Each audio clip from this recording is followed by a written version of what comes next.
Halo teman-teman, ketemu lagi di channel Dr. Dimas, berbagi ilmu, berbagi manfaat.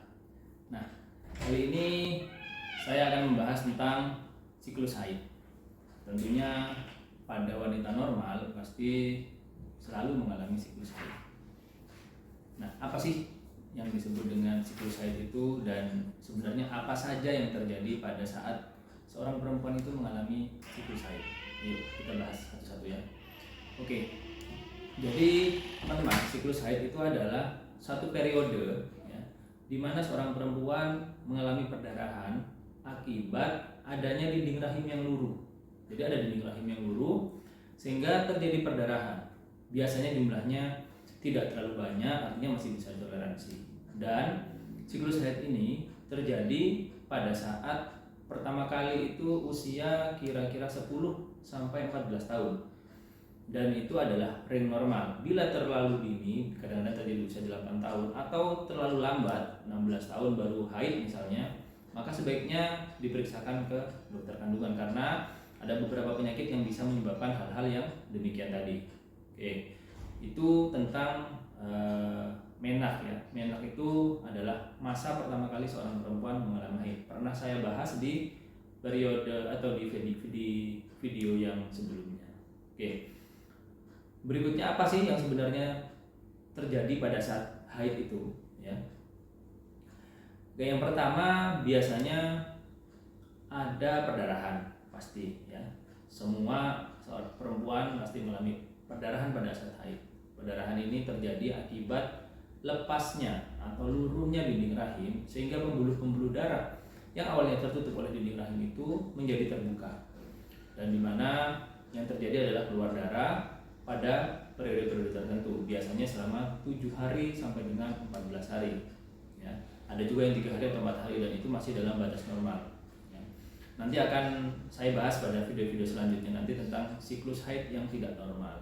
Nah, selain perdarahan, biasanya seorang perempuan mengalami yang disebut dengan dilep ya, atau bahasa kedokterannya dibilang dysmenorrhea, suatu rasa nyeri di area bawah, di area panggul dan sekitarnya akibat terjadinya perdarahan tadi.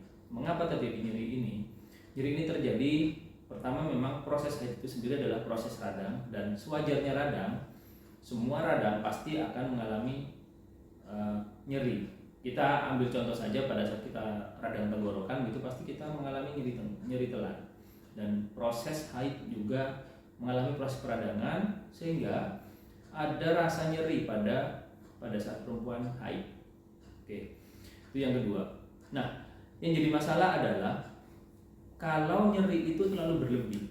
Ya, misal begini, normalnya nyeri itu akan dialami berat H-1 atau sampai dengan H+1 atau H+2, ya. Dan itu masih batas wajar. Akan jadi masalah apabila ternyata nyeri itu berlangsung selama satu periode haid selama 7 hari berturut, atau justru bahkan sampai setelah periode haid itu selesai masih mengalami nyeri.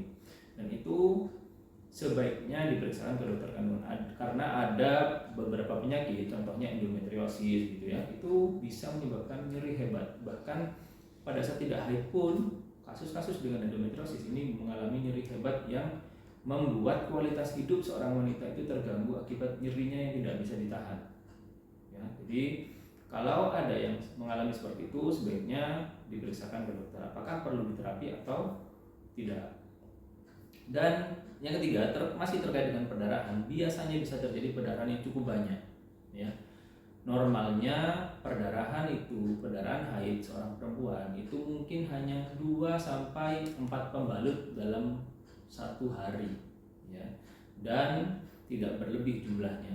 Ya, tapi kalau misalnya dalam satu hari mengganti pembalut, mohon maaf ya, 6 atau bahkan sampai 10 kali, dan jumlahnya memang karena banyak bukan karena risih, maka hati-hati ya. Siapa tahu ada penyakit lain yang ternyata mengganggu atau menyebabkan perdarahan itu menjadi lebih banyak. Jadi sebaiknya juga diperiksa ke dokter. Ada beberapa penyakit, misalnya mioma uteri yang posisinya di dalam rahim, atau ada polip endometrium yang posisinya juga di dalam rahim, dan itu akan menyebabkan perdarahan haid cukup banyak ya. Jadi perdarahan normalnya hanya 2-3 pembalut dan biasanya gantinya pun bukan karena banyak tapi karena risih. Tapi kalau sampai 10 dan itu benar-benar dirasakan cukup banyak, sebaiknya periksa.